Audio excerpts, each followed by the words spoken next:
ಗೊತ್ತಿಲ್ಲ. ಒಂದೇನಂದ್ರೆ ನಮ್ ಕುಟುಂಬದ ಮೇಲೆ, ನಮ್ ದೊಡ್ಡಪ್ಪ, ನಮ್ ಚಿಕ್ಕಪ್ಪನ ಮೇಲೆ ಎಷ್ಟು ಪ್ರೀತಿ ನೀವು ತೋರಿಸ್ತೀರಾ ಅಂದ್ರೆ ಅದನ್ನ ಮಾತಿನ ಮೂಲಕ ಹೇಳಕ್ ಸಾಧ್ಯನೇ ಇಲ್ಲ. ನೀವೆಲ್ಲರೂ ಯಾವಾಗ್ಲೂ ನಮ್ಮ ಮನಸ್ಸಲ್ಲೇ ಇರ್ತೀರಾ. ಇವತ್ತು ನಾವ್ ಏನೇ ಇದ್ರು, ನಾವ್ ಏನೇ ಬೆಳೆದ್ರು, ಅದೆಲ್ಲರೂ ನಿಮ್ಮ ಆಶೀರ್ವಾದದಿಂದ, ನೀವು ತೋರಿಸಿರೋ ಪ್ರೀತಿಯಿಂದ. ಈ ಪ್ರೀತಿ ಯಾವಾಗ್ಲೂ ಇರ್ಲಿ ಅಂತ ನಾನು ಕೇಳ್ಕೊಂತೀನಿ. ಮೊದಲನೇದಾಗಿ ಬಂದ ತಕ್ಷಣ ಇಲ್ಲಿ ಪುತ್ಥಳಿ ನೋಡಿದೆ, ತುಂಬಾ ಅದ್ಭುತವಾಗಿ ಮಾಡಿದ್ದೀರಾ ಸರ್. ಬಹಳ ಖುಷಿ ಆಯ್ತು.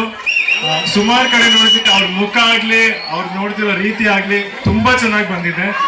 ಅಂಡ್ ಫಸ್ಟ್ ಹೇಳ್ಬೇಕು ಸರ್,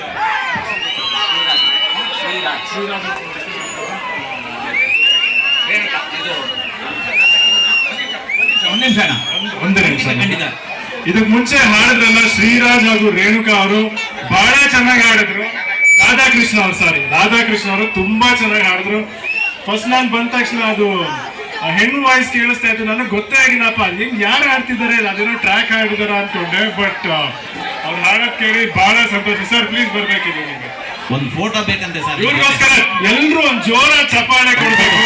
ಅದ್ಭುತವಾಗಿ ಹಾಡಿದ್ರು, ತುಂಬಾ ಖುಷಿ ಆಯ್ತು ಸರ್. ನಿಜವಾಗಿ ನಿಮ್ ಟ್ಯಾಲೆಂಟ್ ಬಹಳ ಸಂತೋಷ ಆಯ್ತು. ಅಂಡ್ ಈ ಫೀಮೇಲ್ ವಾಯ್ಸ್ ಅಲ್ಲಿ ಹಾಡಿದ್ರಿ, ಒಂದ್ಸತಿ ಮೇಲ್ ವಾಯ್ಸ್ ಅಲ್ಲಿ ಒಂದೇ ಎಲ್ಲ ಹಾಡ್ತಾರೆ ಸರ್. ಹಾ